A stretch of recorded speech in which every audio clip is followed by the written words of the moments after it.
આપ જોઈ રહ્યા છો સ્પાર્ક ન્યૂઝ। પાદરા નગરપાલિકામાં કારોબારી ચેરમેન સંતોષ પટેલની અધ્યક્ષતાને પ્રથમ મીટિંગનું આયોજન કરવામાં આવ્યું છે।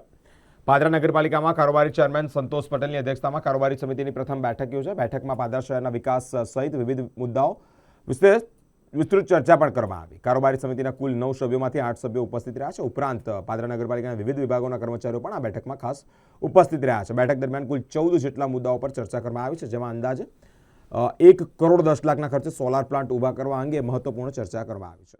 આજરોજ પાદરા નગરપાલિકાની પહેલી કારોબારી મીટિંગનું આયોજન કરવામાં આવ્યું હતું। એની અંદર 1 કરોડ 10 લાખ રૂપિયાના ખર્ચે ગામમાં વિવિધ જગ્યાએ સોલાર પ્લાન્ટ નાખવાનું મંજૂરી આપવામાં આવી છે અને પાદરા ગામનો જે પ્રાણ પ્રશ્ન છે કે જે રખડતી ગાયો છે એની માટે અંદાજે 77 લાખ રૂપિયાના ખર્ચે સારેજા એક શેડ ઊભો કરીએ છે, જે ગાય માટે લાઇટ, પીવાનું પાણી અને ઘાસચારો એની માટે આ સામાન્ય કારોબારી સભાની અંદર અને બીજા વિકાસના મુદ્દાને બહાલી આપવામાં આવી છે।